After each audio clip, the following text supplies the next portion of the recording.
चौखट पे चल के आज चारों धाम आए हैं। बजाओ ढोल स्वागत में मेरे घर राम आए हैं। कथा शबरी की जैसे जुड़ गई मेरी कहानी से। न रोको आज धोने दो चरण आँखों के पानी से। बहुत खुश हैं मेरे आंसू के प्रभु के काम आए हैं। बजाओ ढोल स्वागत में मेरे घर राम आए हैं।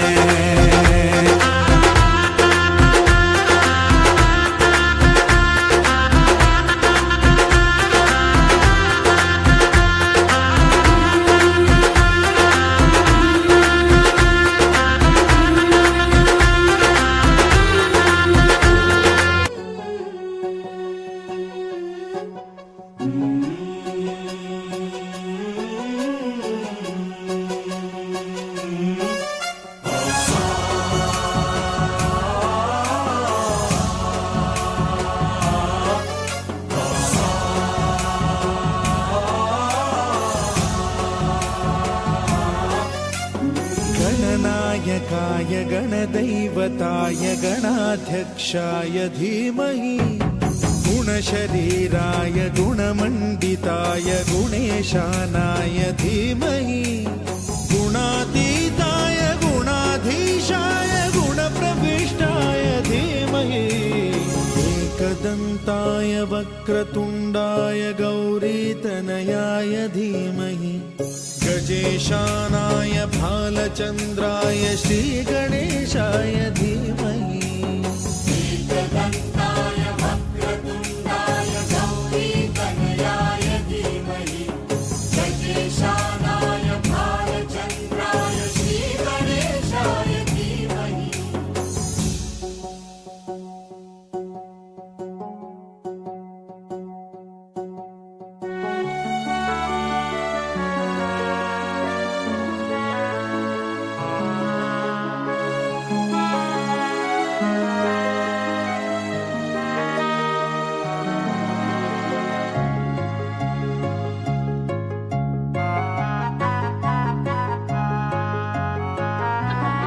नमस्कार, आपली अयोध्यासाठी बस निघली आहे। तुम्हाला पहिल्याच वेळेस आपल्या अहमदनगर ते अयोध्या दर्शन बसने प्रवास करायला मिळतोय। तुम्हाला कसं वाटतंय ते सांगा। एकदम आनंद येतो बाबा, कसं वाटतंय? एकदम उत्सुक आनंद। वय किती तुमचं? वय 77। 77 वर्षाचे बाबा हे अयोध्याला चाललेत। त्याच्यानंतर अजून प्रवासी आहेत काही, त्यांच्या संग आपण बोलूया। कसं वाटतंय अयोध्याला चाललेत आपल्या एसटीच्या बसने? बोला काहीतरी। माझं नाव कांताबाई जाधव आहे, मी नगरचीच आहे, पण मला या एसटी बस मधून जायचा फार आनंद होत आहे। सुखकर प्रवास, परतीचा पण प्रवास नक्कीच नक्कीच आपल्या एसटीची सेवा आणि एसटीची सेवा ही नेहमी सुरक्षितच राहिलेली आहे। नमस्कार ताई, आपल्या अहमदनगरची अयोध्या दर्शन यात्रा बस ही 16/3/2024 रोजी निघत आहे। तुमचं घरचं कोण चाललंय आणि या बसनी जाण्यास त्यांना काय आनंद होतोय, तुम्हाला काय आनंद होतोय ते मला 2 मिनिटात सांगा। माझी आई जाते, माझ्या शेजारच्या दोघी काकू जात आहेत, त्यामुळे फर्स्ट टाइम जाते, त्यामुळे आणखीनच मजा आहे। पहिली बस असल्यामुळं प्रवास चांगला सुखाचा होणार आहे, हे पण गॅरंटीच आहे तेवढी। बरं, त्याची गॅरंटी काय वाटते तुम्हाला? एसटीची गाडी असल्यामुळे। नक्कीच। तुमचं नाव सांगा आणि तुम्हाला पहिल्याच वेळेस आपल्या एसटी बसने जो प्रवास करायला मिळतोय अहमदनगर ते अयोध्या, तो कसा वाटणार आहे ते सांगा। मी डॉक्टर संजय झिंगे। मला खूप आनंद होत आहे, पहिल्यांदाच जात आहे आणि एसटी महामंडळ प्रवास कोण करतात या गाडीमध्ये? सुरक्षित व्यवस्था आहे, त्यामुळे आम्ही यातून जायचं काय असेल ते या। शीश झुकाओ, राम गुण गाओ, बोलो जय विष्णु के अवतारी। राम जी की निकली सवारी, राम जी की लीला है न्यारी। राम जी की निकली सवारी।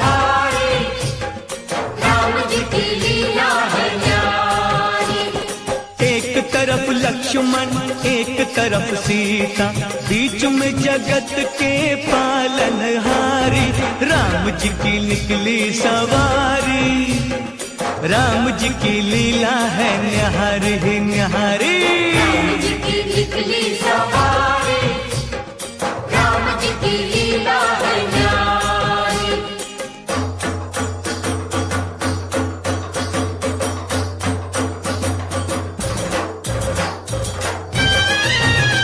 अग्नियंत्रक या अयोध्येला जी गाडी चाललेली आहे तुम्हा सर्वांना या शुभेच्छा देणार आहेत। आमच्याकडूनही तुम्हाला शुभेच्छा। मॅडम तुम्हाला शुभेच्छा देतीलच। आज तुमच्या सहकार्यानं सगळ्यांच्या आज आम्ही अयोध्येकरता पहिली गाडी नगर विभागातून सोडतोय। तुम्ही जाऊन आल्यानंतर तुमचा जो अनुभव राहील तो आमच्याकरता नक्कीच मोलाचा राहील। ही या विभागाकडनं आंतरराज्य म्हणजे दुसऱ्या राज्यामध्ये जाणारी ही पहिलीच आपण सहल म्हणू आपण थोडक्यात पहिलीच सहल आयोजित करतोय। तुम्ही सगळ्यांनी आम्हाला ज्या ज्या ठिकाणी तुम्ही थांबाल त्या त्या ठिकाणी चालक वाहकांना आणि आमचे जे सुपरवायझर आहे यांनी साहेब यांना सगळ्यांना सहकार्य करा। या ठिकाणी सगळ्यांकडनं तुमच्याकडनं अपेक्षा एकच आहे की ज्या ठिकाणी तुम्ही सांगाल, जनरली काय होतंय की तुम्ही त्या ठिकाणी थांबल्यानंतर प्रत्येक जण विखुरला जातो, तर तुम्ही ज्या ठिकाणी तुम्हाला पटकन यायला सांगितलंय, ज्या वेळेला यायला सांगितलंय त्या ठिकाणी पटकन जमा की जेणेकरून तुमचा पुढचा जो मुक्कामानंतरचा जो दौरा आहे तो वेळेत होईल। तुमचा प्रवास सगळ्यांचा समाधानाचा होईल अशी अपेक्षा मला तर आहेच। तुमच्याकडनं आम्ही तीच अपेक्षा व्यक्त करतो। तुमचं सहकार्य आम्हाला राहू द्या, आमचं सहकार्य तुम्हाला आहेच। मोठा प्रवास आहे, ज्या ज्या ठिकाणी मुक्काम आहेत मुक्कामाच्या ठिकाणी आम्ही फोन करून सगळ्या सोयी केलेल्या, फक्त राहण्याचा आणि जेवणाचा खर्च आपला स्वतःचा आहे। अयोध्येचं दर्शन नक्कीच तुमच्या सगळ्यांचं चांगलं होईल।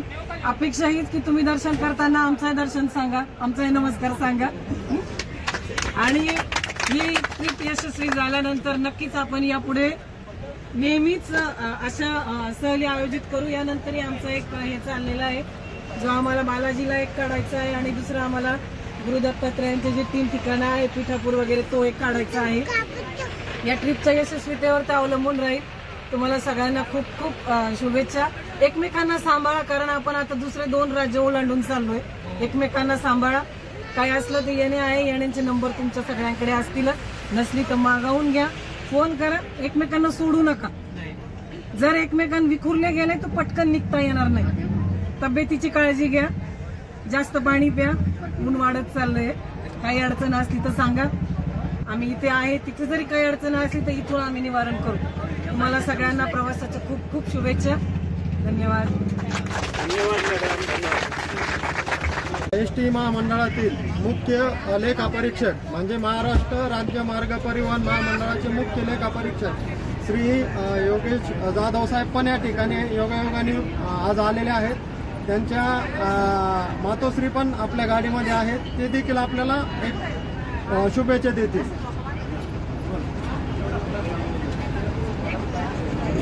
सर्वप्रथम सर्वांना जय श्रीराम। जय श्रीराम। धर्म सहयोगाने एक मोठी यात्रा आपण करतोय। महामंडळाचा एक अभिनव प्रयोग आहे। या प्रयोग मॅडमने ज्या पद्धतीने सांगितलं या प्रयोगावर आपले पुढचे भावी प्रयोग अवलंबून आहेत। मला गॅरंटी आहे 100% हा प्रयोग आपला यशस्वी होणार आहे। तुमच्याबरोबर माझी आई पण आहे, माझ्या आईची पण काळजी घ्या, आईला सांगतो सगळ्यांची काळजी घ्या। मॅडमने सांगितलेल्या सूचना अतिशय महत्त्वाच्या आहेत आणि भरपूर त्या एकामेकांमध्ये कोऑर्डिनेशन ठेवा। सर्वात चांगला माणूस इथला जो आहे विभागातला येणे आणि हे स्वतः सेपरेट स्वतः तिकीट काढून तुमच्याबरोबर यायला लागले स्वतःच्या खर्चाने, त्यामुळं त्यांना सहकार्य करा। ते ज्या सूचना देतील त्या सूचनांची त्या पद्धतीनेच तुम्ही अंमलबजावणी करा। सर्वांना शुभेच्छा, तुमचा प्रवास सुरक्षित हो। राम जी की निकली सवारी, राम जी की लीला है न्यारी न्यारी। राम जी की निकली सवारी, राम जी की लीला है न्यारी।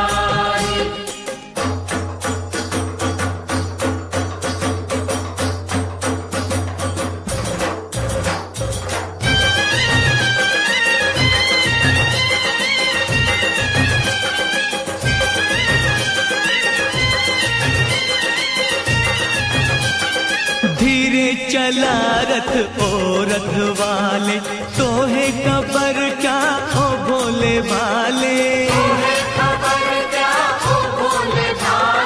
एक बार देखे जी सीना भरेगा, 100 बार देखो फिर जी करेगा।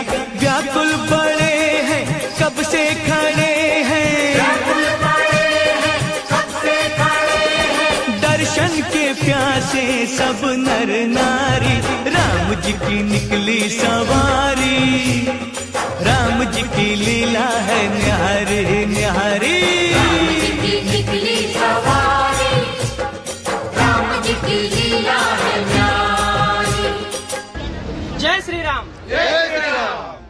मी जयदेव, महाराष्ट्र राज्य मार्ग परिवहन महामंडळ अहमदनगर विभागातर्फे प्रथमतः सर्वांचे जी आपली इतिहासामध्ये प्रथम बस निघली आहे ती म्हणजे अहमदनगर ते अयोध्या दर्शन या बसमध्ये सर्वांचे स्वागत करतो।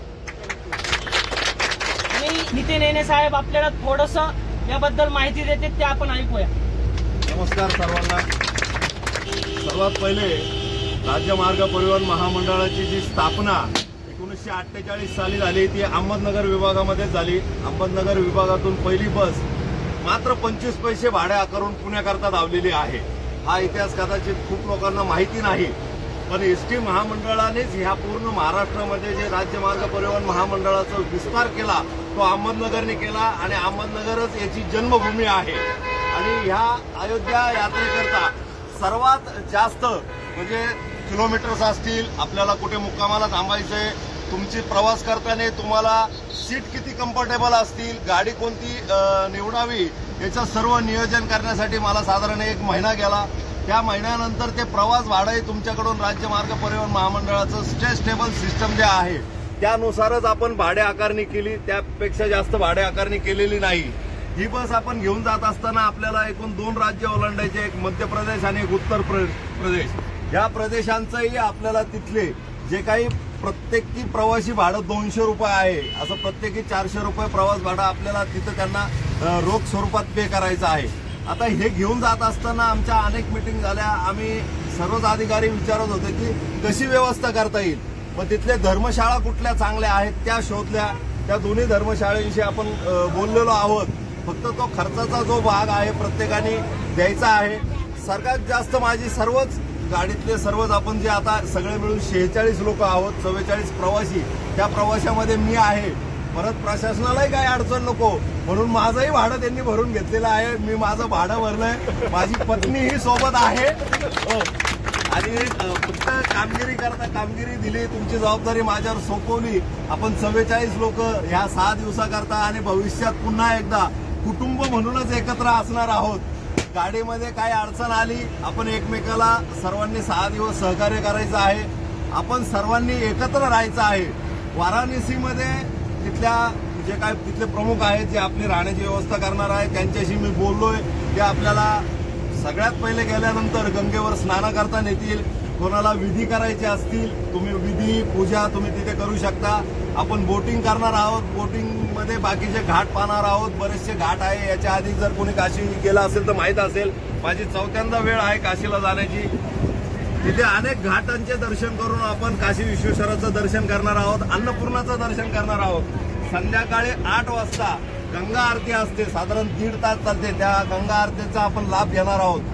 त्याच्या दुसऱ्या दिवशीचं माझं नियोजन आपल्यासाठी हे असणार आहे की 121 किलोमीटरचा प्रवास आपल्याला काशी विश्वेश्वर ते प्रयागराज करायचा आहे। तर माझी अशी विनंती असेल की आपण कुणीही स्नान न करता पटकन सकाळचा विधी उरकून गाडीत बसलात तर आपण 2 तासामध्ये प्रयागराजला जातो, जिथे त्रिवेणी संगम आहे, गंगा जमुना सरस्वतीचं मिलन होतं। त्या ठिकाणी बरेचसे विधी करता येतात, तिथं स्नान करता येतं आणि तिथं आपण जेवण भोजन घेऊन आपण पुढच्या प्रवासाला काशी उज्जैन महाकालेश्वरला जाणार आहोत। उज्जैन महाकालेश्वरला जाण्यापूर्वी आपण एक कुठेतरी हॉल्ट घेऊन आपला सगळा विधी उरकून उज्जैन महाकालेश्वरमध्ये 6 तास थांबून उज्जैन महाकालेश्वराचं दर्शन आणि काल भैरवनाथाचं दर्शन घेणार आहोत। तिथून 137 किलोमीटरचा पुढील प्रवास ओंकारेश्वरला दर्शनाला जाऊ, तिथं गजानन महाराजांचं मठ आहे, त्या मठातही आपल्याला थांबता येईल। तुम्हाला जर काहींना वाटलं की मला वेगळी स्वतंत्र रूम घ्यायची आहे तर तुम्ही तिथेही ती घेऊ शकता। तिथं ओंकारेश्वर आणि ममलेश्वराचं दर्शन करून नर्मदा नदीचं स्नान आहे, बोटिंग आहे, ज्या काही तुम्हाला करता येईल त्या गोष्टी तुम्हाला करता येतील। फक्त पुन्हा एकदा मी एकच सांगेल की आपण सगळ्यांनी एकत्र राहायचंय। बरेचसे वयस्कर आजोबा मला गाडीत दिसत आहेत, तुमचे मोबाईल चालू ठेवा, दुसरी गोष्ट, आपल्या शेजारचा आपल्या बाजूचा एकत्र राहण्याचा प्रयत्न करा. इकडे तिकडे गेलात, तिकडे हिंदी भाषा चालते. UP MP मध्ये काही वयस्कर मंडळींना कदाचित बोलता येणार नाही, परंतु आपल्या त्या सगळ्यांना सोबत घेऊन आपण सोबत जाऊयात.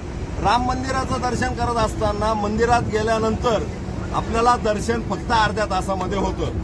कितीही गर्दी असली तरी अर्ध्या तासात दर्शन घेऊन तुम्ही बाहेर येता.